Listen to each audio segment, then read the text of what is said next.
सबसे पहले बात करेंगे डेक्सॉन टेक्नोलॉजी लिमिटेड के बारे में। अगर हम आज के दिन की परफॉर्मेंस की बात करें तो ऑलमोस्ट 101% की तेजी, और शुरुआत में तेजी हमें और भी अच्छे देखने को मिला था।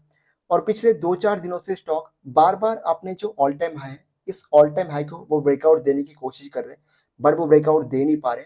और आप लोगों को बताया कि जब भी कोई स्टॉक इस प्रकार के अपने ऑल टाइम को ब्रेक करता है, फिर ब्रेकआउट देता है, तो उसके बाद उस स्टॉक में हमें और भी कमाल की ऑल टाइम रैली देखने को मिल जाते हैं। तो फिलहाल तो स्टॉक ब्रेकआउट दे नहीं पा रहे, बट आज ही नहीं तो कल हमें ये जरूर ब्रेक करते देखने को मिल जाएंगे।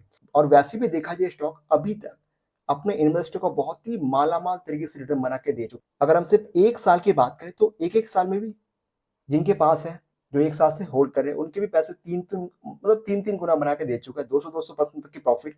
और स्टॉक इस टाइम पे एकदम हमें टॉप पे देखने को मिल रहा है। और जो एक कोड में मैं हर बार बोलते रहता हूँ जब भी स्टॉक को कवर करता हूँ कि इस टाइम पे भले मार्केट टॉप लेवल से डाउन हो, भले निफ्टी टॉप से डाउन हो या फिर अदर स्टॉक डाउन हो, बट किसी ने डेक्सोन में पैसे लगाया होगा तो हर कोई, चाहे 5 दिन वाले हो, चाहे किसी ने आज के दिन बाय किया, हर किसी के पास हमें ये प्रॉफिट में देखने को मिल रहा है अभी तक के हिसाब से। और इसके पीछे का रीजन है कि इसके जबरदस्त नंबर और जबरदस्त बिजनेस। और दोस्तों इसी अच्छे परफॉर्मेंस के साथ कंपनी के मैनेजमेंट के साइड से कुछ और हमें इंपॉर्टेंट स्टेटमेंट या फिर अपडेट देखने को मिल रहे हैं, जो कि एज ए इन्वेस्टर के लिए ये अपडेट काफी ज्यादा इंपॉर्टेंट होने वाला है। तो शुरुआत करते हैं एकदम हेडलाइन से। तो देख सकते हो कि डेक्सॉन फोकस बना के रखा है कि कंपनी की जो मोबाइल कंपोनेंट वाले सेगमेंट है, उसके जो मार्जिन है, वो आने वाले टाइम में हमें और भी एक अच्छी खासी मार्जिन उसमें देखने को मिल जाएंगे over the next two 2 years में। तो कंपनी की बात करें तो कंपनी एक्सपेक्ट करके चल रहा है डेक्सॉन कि इनकी जो मार्जिन है उसमें हमें ऑलमोस्ट 100 पॉइंट से लेके 120 बेसिस पॉइंट तक की हमें इंप्रूवमेंट देखने को मिल सकता है नेक्स्ट 24 मंथ से लेकर 28 मंथ तक, driven by increase mobile component manufacturing में। और कंपनी ये प्लान कर रहे हैं कि वो बूस्ट करेंगे value addition in its mobile segment from, जो करेंटली हमें देखने को मिल रहा है 17 से लेकर 18%, वो आगे इंक्रीज हो गए हमें 35 से लेकर 36% तक जाते हुए देखने को मिल सकता है। कब तक? नेक्स्ट 2 to 3 ईयर्स तक। और जहां तक रेवेन्यू की बात करें तो इस पॉइंट को तो हमने ऑलरेडी पहले कवर कर चुके थे कि FY25 का जो रेवेन्यू रहने वाले हमें 35 से लेकर 40,000 तक देखने को मिल सकता है। तो डेफिनेटली सारे जो गाइडेंस हमें देखने को मिले, चाहे मोबाइल सेगमेंट की बात करें, उनके मार्जिन की बात करें, बाकी थोड़े फ्यूचर ग्रोथ की बात करें, वैल्यू एडिशन की बात करें, या कि टोटल रेवेन्यू की बात करें, हमें कमाल के देखने को मिल रहा है।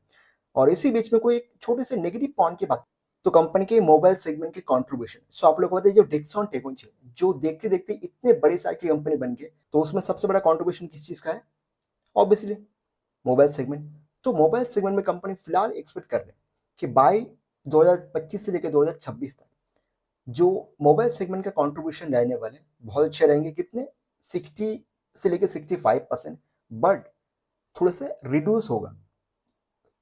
कितने? ऑलमोस्ट 5% तक, 5 to 10%, क्योंकि इस साल इन्होंने मोबाइल सेगमेंट ने कंट्रीब्यूशन किया 70% इनकम। और कैसे, इसको मैंने बहुत ही डिटेल में एक्सप्लेन किया था जब कंपनी के नंबर आए थे कि भाई सारे 11,000 करोड़ की इनकम किया, उसमें से सारे 9,000 करोड़ की इनकम कंपनी के सिर्फ मोबाइल सेगमेंट से आए।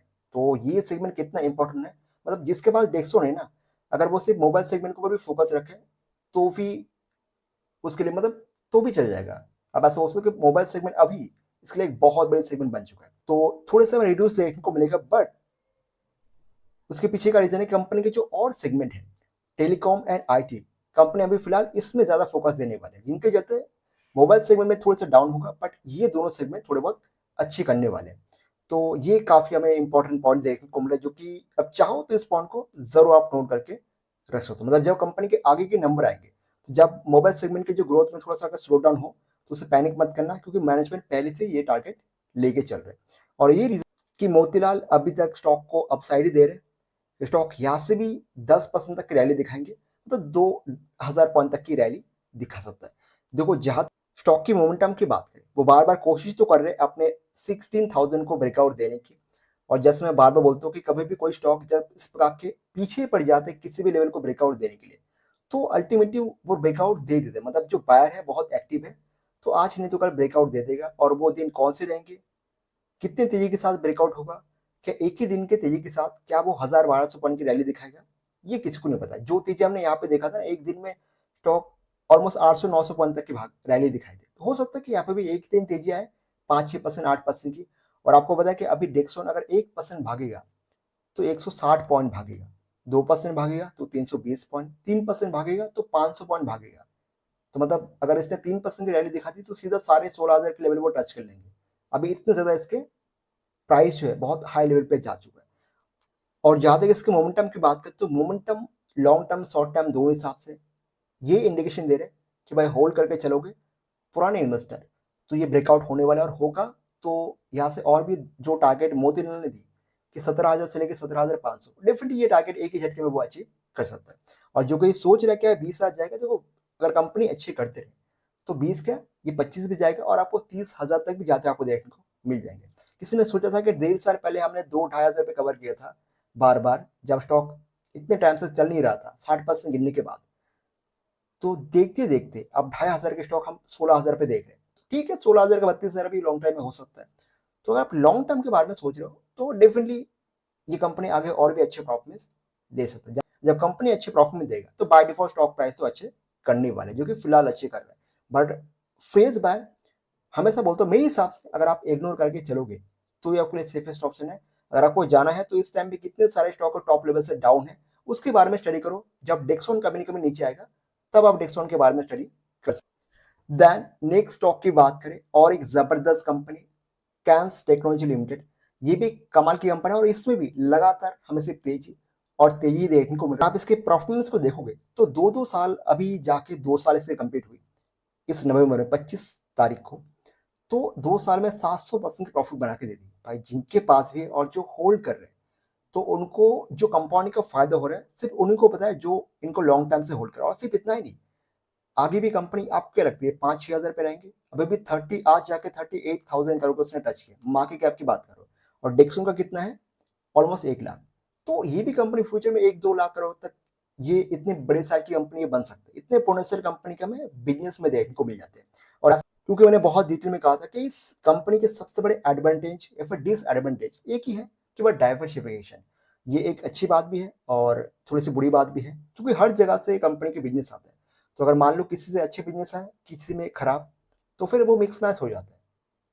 बट ये चीज है कि हाँ काफी जगह में इसके योगदान देखने को मिल जाता है हर जगह पे, चाहे ऑटोमोटिव की बात करें, इंडस्ट्री इलेक्ट्रिक व्हीकल की बात करें, मेडिकल की बात करें, railway, consumer, aerospace, defence, IoT और बाकी अगर हम ये में सेगमेंट की बात करें, सेमीकंडक्टर की बात करें, तो ये सारी के सारी कंपनी के हमें अच्छे खासे सेगमेंट देखने को मिला जिस सेगमेंट से कंपनी बहुत ही अच्छे खासे इनकम जनरेट कर रहे हैं। और दोस्तों इसी प्रकार के हमें बहुत अच्छे स्टेटमेंट कंपनी के मैनेजमेंट के साथ से देखने को मिल रहा है। कंपनी के जो सेमीकंडक्टर वाले जो बिजनेस है यानी कि इसी का जो एक सब्सिडरी कंपनी, तो ये वो प्लान कर रहे हैं कि नेक्स्ट 5 सालों में ये कंपनी आपको सेमीकंडक्टर वाले जो बिजनेस है इसके आपको आईपीओ भी लाती, मतलब उसको इस सेगमेंट को आपको अलग से लिस्ट भी करते आपको देखने को मिल सकते हैं, यानी कि इनके आईपीओ भी आपको लाते हुए देखने को मिल सकता है। और ये स्टेटमेंट हमें सीधा कंपनी के मैनेजमेंट के साथ से देखने को मिला। तो फिलहाल तो नहीं 5 साल मतलब बहुत ही दूर है, बट एक चीज है कि जब वो आईपीओ लाएंगे तो एज अ कैंस के शेयर होल्डर तो ऑब्वियसली ये इनके सब्सिडी कंपनी तो कुछ ना कुछ एक्स्ट्रा शेयर तो आपको जरूर मिलते देखने को मिल जाएंगे। और जहां तक सेमीकंडक्टर वाले बिजनेस की बात, तो ये भी कोई ऐसी वैसी बिजनेस है नहीं और मैनेजमेंट बहुत बड़े टारगेट लेके चल रही है 2030 तक ये कंपनी अपने इसी सेगमेंट से सिर्फ इन्हीं सेगमेंट से ऑलमोस्ट 4,000 करोड़ का वो हमें इनकम जनरेट करते देखने को मिल जाएंगे, जो कि इतने बड़े टारगेट वो लेके चल रहे हैं। और सिर्फ इतना ही कंपनी के जितने भी सेगमेंट है मैनेजमेंट तो बहुत ही अच्छी तरह से एक्सपेंड कर रहे हैं कि आने वाले टाइम में हर एक सेगमेंट से कुछ ना कुछ वो रेवेन्यू जनरेट कर पाए, फिर कॉन्ट्रीब्यूशन वो कर पाए, ताकि ओवरऑल जो काइनेस के नंबर रहेंगे आगे जो अभी तक जिस प्रकार के सीएजीआर से ग्रो हो रहा है, साथ से डेक्सॉन इसी प्रकार के नंबर इनकम से लेकर प्रॉफिट तक आने वाले कुछ सालों तक वो इसी प्रकार के ग्रो कर पाए। तो ये भी एक हमें कमाल की खबर देखने को मिल रही है। और जहां तक स्टॉक की मोमेंटम की बात करें तो मोमेंटम तो कमाल की है, बार बार अभी फिलहाल 6,000 पे हर्डल फेस कर रहे हैं, जो कि आज से कुछ टाइम पहले ये 3 to 4,000 मतलब 2,500 से लेकर 3,000 इसके लिए भी सेम इसी प्रकार के एक हर्डल था जिसको वो हर हाल में ब्रेकआउट दे नहीं पा रहे थे। बट कंपनी ने फाइनली अच्छे नंबर दिखाए तो एक टाइम आया ब्रेकआउट दे दिया और जैसे ब्रेकआउट दी 3,000 के स्टॉक सीधा 6,000 100% तक की रैली। तो अभी 6,000 इसके लिए हर्डल है, एक टाइम ऐसे आएंगे जो कि इसको भी इजीली ब्रेकआउट दे देंगे।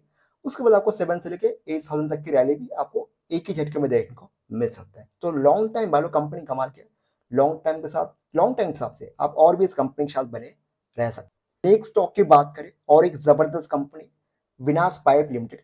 सो विनाश पाइप की बात करें तो ये भी एक बहुत कमाल की कंपनी, और कोई अगर सोच रहा है कि डिक्सॉन एंड कैंस की बात करें तो ये दोनों कंपनी जो है उनके हाथ से छूट चुका है, और कोई ऐसी कंपनी वो ढूंढ रहा था कि लॉन्ग टाइम में इसी प्रकार की ग्रोथ वो दिखा सकते, इतने पोटेंशियल उस कंपनी के अंदर होना चाहिए। तो उसमें पाइप हमें जरूर देखने को मिल जाता है। देखो ये कोई फ्यूचर ओरिएंटेड वाले बिजनेस तो है नहीं, स्टील पाइपिंग में हमें ये देखने को मिल जाता है, बट इस कंपनी के अगर बिजनेस को स्टडी करोगे तो चाहे मैन्युफैक्चर फैसिलिटी की बात करें, क्लाइंट बेस की बात करें, सराउंडिंग पैटर्न की बात करें और फ्यूचर की ग्रोथ की बात करें, हमें अच्छी देखने को मिल जाती है। तो इसमें पोटेंशियल है कि कंपनी लॉन्ग टाइम में ये भी एक बहुत बड़ी कंपनी बन सकता है। अभी तक देख जब से स्टार्टिंग हुई 2-2.5 सालों में अच्छी प्रॉफिट में थी। हाँ, गिरावट तो है, जो कि ये तो मार्केट का पार्ट है, और छोटी कंपनी में तो और गिरावट हो जाए।